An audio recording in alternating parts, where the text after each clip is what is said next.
graduated high school, I was, maybe because I didn't have much of a role model, I was always trying to prove myself, so I was always challenging. Even though every time I challenged, came up and I achieved it, I still didn't get the confidence of it. The girl I was going with at the time decided to go to college. She said, "What are you going to do?" And I said, "I don't know, what are you going to do?" She said, "I'm going to go to college." I said, "Okay, I'll go to college." We were there maybe 2 months, and she broke up with me. So there I was in college in 1965. And of course, with such a great career decision model that I used, I didn't stay there much longer after that. I remember going down to Church and Fitzhugh Street. There was a Sergeant Flota, Sergeant First Class, and I said, "I want to be a Green Beret."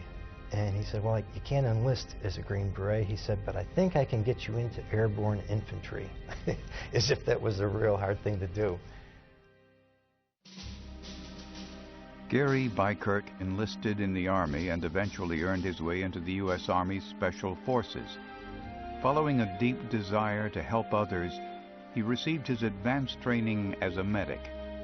Not long after, he found himself in the wilds of Vietnam. Our first operation was off of Entree Island to acclimatize yourself to Vietnam, the culture, the heat, temperature, conditions, everything that was there. And that was a challenge, but it still wasn't like it was real. And it was kind of like still watching a movie, maybe. But then after first actual combat casualty, watching somebody get hit, watching what it does, dealing with it afterwards, became very real very quickly.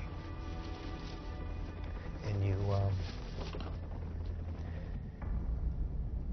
really start to begin to fight having the walls and the doors close in your life, because you know that once those doors close, it's going to be awfully tough to get those open again.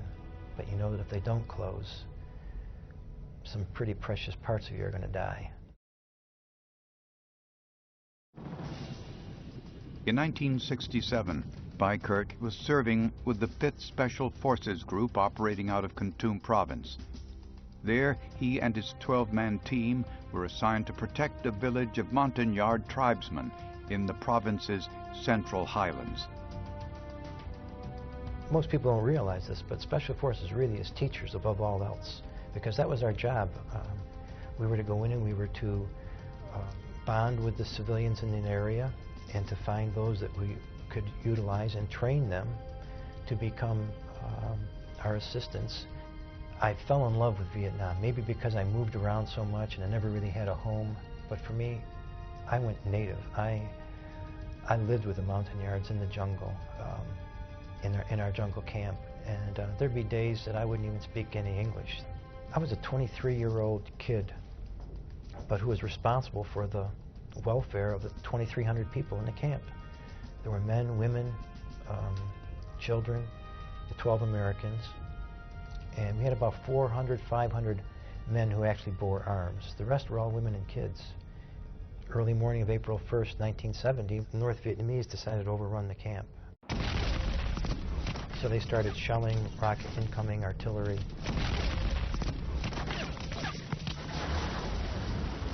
I remember seeing artillery round explode and 2 of the yards getting blown apart. And I hit cover, and then I saw one guy that was still wounded right there. So I started trying to patch up some of his wounds. And I heard another 122 coming in. You could tell a 122mm rocket. It sounded like a train coming. I remember feeling like I got kicked by a horse. And I remember trying to get up, and I couldn't move.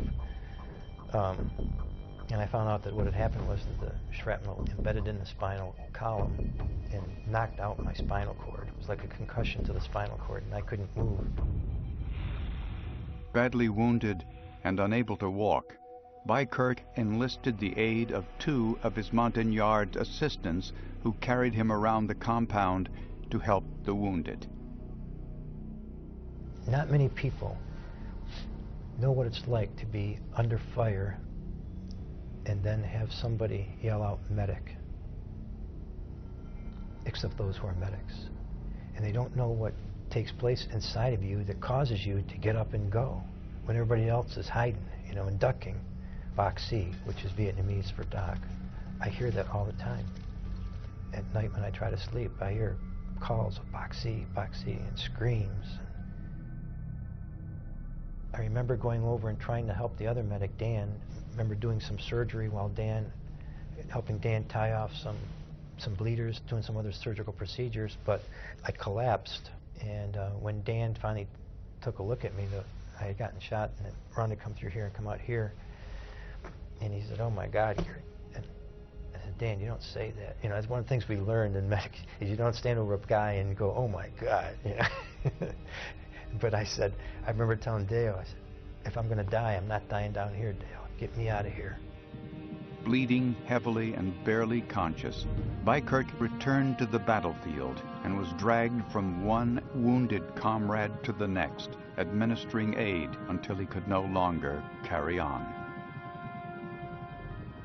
But the last thing I remember is seeing this chopper come in, and they just burst forth and they ran and they literally threw me on the chopper. And I just remember these hands grabbing me and throwing me into the chopper, and then immediately sticking IVs in me and saying, "You're okay, you're okay." I finally did get out. I went back to college, switched my major to pre-med because now I thought I was on a better career path, something that I really wanted. But it wasn't too long, maybe 3 or 4 months, 1971 college campuses were not the place to be for a military guy. And I got spit on, called a baby killer. And I just said, "I can't take this." And so I packed my van and took off. One day I went out riding, saw this path that said Appalachian Mountain Trail, so I did a hike up into the woods, up in Mount Washington, and I found a nice little spot, a nice little cave. I said, "This is beautiful." So I would sit there, lived in the cave, played guitar, wrote in my journal, and that became my home. One day I went in to get my mail in the post office, and there was a note that said, "Be down at the local inn at 6 o'clock. There's a phone call for you coming in from Washington." Fix this, I'm in this old New England country inn talking on the phone.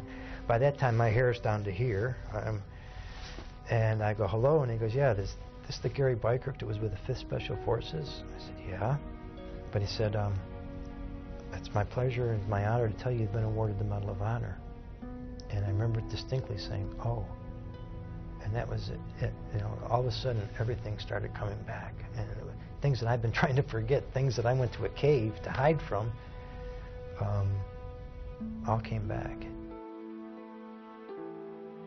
President Nixon gave us the medal. And afterwards, I stayed in my motel room. I didn't feel like celebrating. I'd had a real tough time remembering all that stuff again. And many of the guys in the society will tell you that for years I did not participate in any events. I wouldn't come to the inaugurals. I wouldn't come to conventions because I still don't feel worthy.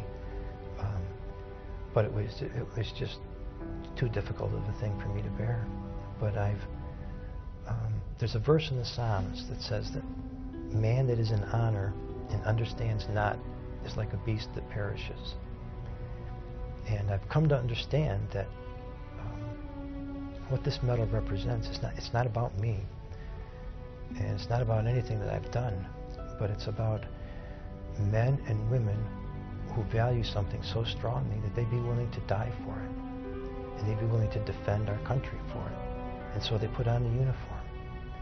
And for every man and woman who puts on that uniform and puts themselves in a position where they have to defend or may die from the country, that's what this medal represents now. It's a symbol of a valuing of something greater than self. It's a tremendous, tremendous legacy. It's a tremendous, tremendous honor to be able to hold something like this and wear it.